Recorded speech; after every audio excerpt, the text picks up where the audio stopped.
Hey, Olive, Arlo, and Frank. Grandpa coming to you from the living room in beautiful Jacksonville Beach. Today we're going to jump back into Exodus, and we're going to be continuing on with the instructions that Moses received on Mount Sinai about building this portable temple that they're going to take with them for the next 40 years and eventually move into the temple that King David is going to provide for and King Solomon's going to build. So today we're going to take a look at the altar, and I've left the right hand side open in case we want to take a look at any of the things. So here we go. You are to make the altar. So it says the article on this word identifies this as the altar, meaning the main high altar on which sacrifices would be made. For some reason it won't let me go up that far. You can see that 2 is right here. And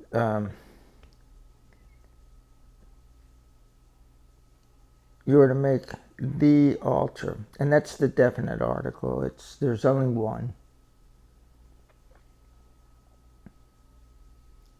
of acacia wood, 7.5 feet long and 7.5 feet wide. The altar is to be square, and its height is to be 4.5 feet.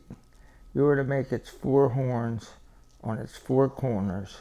Its horns will be part of it, and you are to overlay it with bronze. So we saw that there was silver overlays and gold overlays, and this right now you would think, well, this is the altar, it should be in gold, but this is the down and dirty part of theology.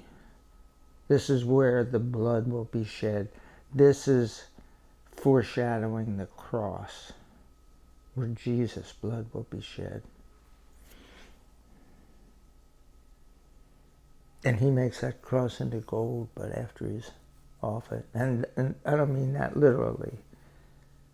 I mean figuratively. We talk about the cross of Jesus. It's venerated. And in fact, men wear silver and gold jewelry with the cross. I used to have a cross, and some barber who was drunk cut the chain, and I never got the chain fixed, and now I have no idea where the cross is. But that's just jewelry. On this altar, there's going to be millions of animals sacrificed for the sins of the Israelites. You are to make its pots for the ashes.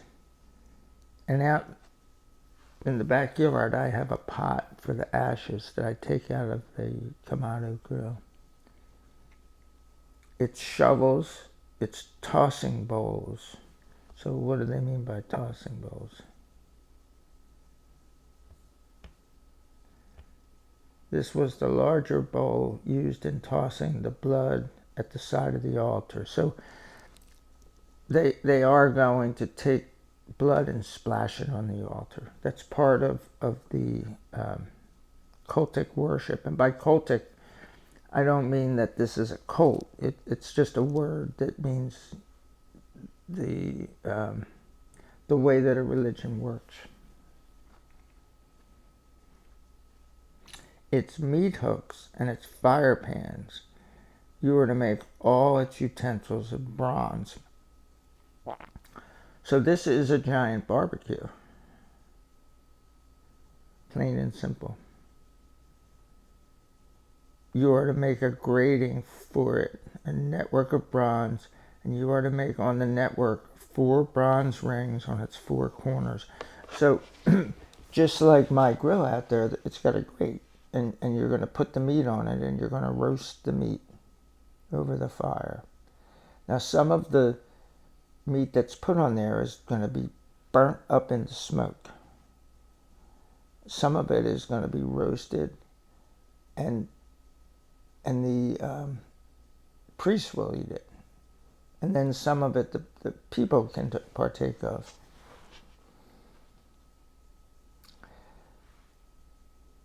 And if you think that's weird, that, like, hey, these guys are sacrificing to, and then they're eating the animals that they sacrifice. Well, the Passover, which we looked at in detail, was a meal. And it's still a meal. We do the Passover. Jewish people do it, but Jewish people who believe in Jesus also do it. They have a Seder, and they have the instruction booklet that tells how the Seder should go.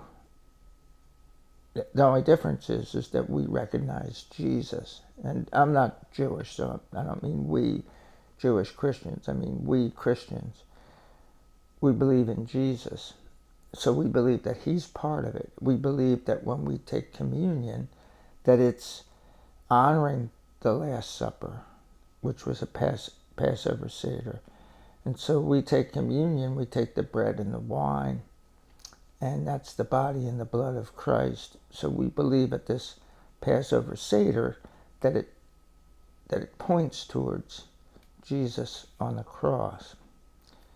So this isn't any different than that. And a lot of these other religions, the ones that they dealt with in Egypt, and the ones that they're going to deal with when they get into the land of Canaan, they do this also, because that becomes a big deal in Christianity. Can you eat meat that was sacrificed to an idol? So everybody eats the meat that's sacrificed, and it's just one of these things that people don't teach it because they don't spend a lot of time in this part of the Bible. Some people think this is boring, and it gets bogged down on the intricacies of, oh, this is exactly how I want you to make this, and this is how to do this, and God's very particular about what he wants.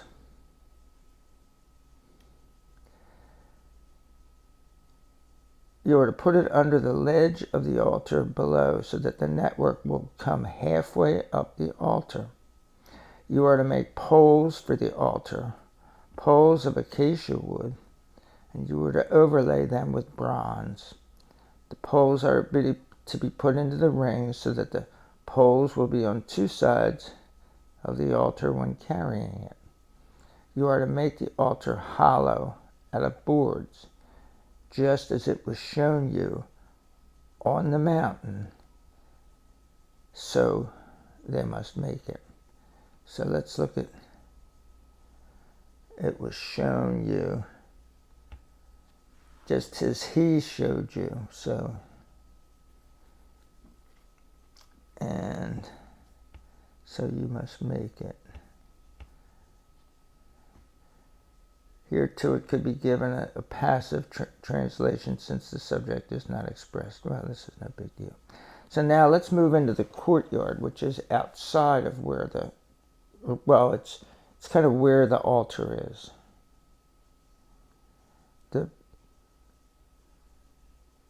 altar's sitting kind of on the side of the courtyard. I think closer to where you go into the Holy of Holies.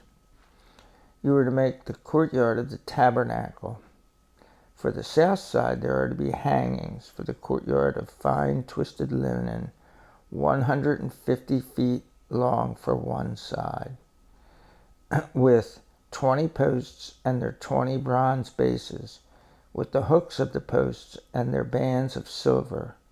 Likewise for its length on the north side there are to be hangings for 150 feet, with 20 posts and their 20 bronze bases, with silver hooks and bands on the posts.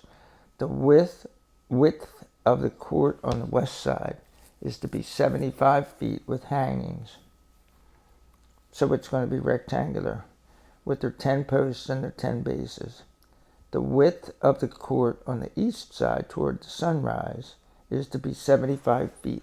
So we're going to see that the entire camp is set up around this. You have the 12 tribes, you have the priests, you have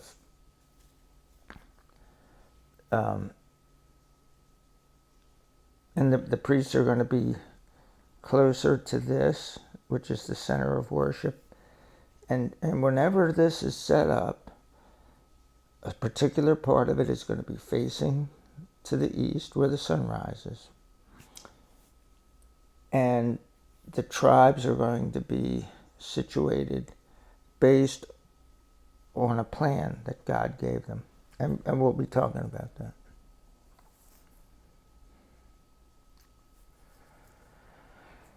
The hangings on one side of the gate are to be 22 and a half feet long with their 3 posts and their 3 bases. On the second side there are to be hangings 22 and a half feet long with their 3 posts and their 3 bases. For the gate of the courtyard there is to be a curtain of 30 feet of blue, purple, and scarlet yarn and fine twisted linen, the work of an embroiderer, with 4 posts and their 4 bases. We talked about this before, but these folks, it's not like they're wandering in the desert with nothing. They have livestock with them. When we look back to the settlers going to the west, out west of the Rockies, well, actually, I guess it'd be like west of Pennsylvania. We see them in covered wagons, Conestoga wagons. I doubt if they had Conestoga wagons, but they had something to carry their stuff. And we saw that when they left Egypt, God said, ask the Egyptians to give you a whole bunch of valuable stuff, gold, silver. And they did. They took off their earrings and went, here, take these, just get out of here. So they brought all kinds of things with them. This is quite an entourage. Whether there's 2 million, some believe there could have been as many as 6 million. Just the logistics of getting them through the desert. The logistics of just getting them through a day. I mean, they went out and picked the manna, but if you needed water, think about how long the line would be to get water. So, all the posts around the courtyard are to have silver bands. Their hooks are to be silver. So now we're going from the base metal of bronze, we're going out to silver. And their base is bronze. And the length of the courtyard is to be 150 feet, and the width 75 feet. And the height of the fine twisted linen hangings is to be 7.5 feet, with their bronze bases. All the utensils of the tabernacle used in all its service, all its tent pegs, and all the tent pegs of the courtyard are to be made of bronze. God's very particular. He wants things done a certain way. And if you want to follow him, you should do it that certain way. So now let's talk about the oil offering. You are to command the Israelites that they bring to you pure oil of pressed olives. So it's talking about olive oil for the light, so that the lamps will burn regularly. In the tent of meeting outside the curtain that is before the testimony, Aaron and his sons are to arrange it from evening to morning before the Lord. This is to be a lasting ordinance among the Israelites for generations to come. I'm assuming that he's talking about this keeping the light burning, not the building the courtyard and all this kind of stuff. And it's so when it says that, it means that that should be going on right now. Now they don't have the temple there. In fact, they believe that there's a mosque sitting very close to where the temple would have been and will be when it's built again. And we looked at that in the book of Revelation.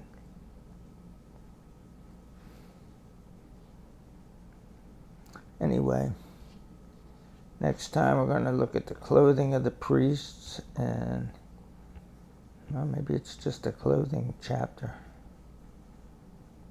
Yeah. And then the consecration of the priests. So, with that being said, peace out.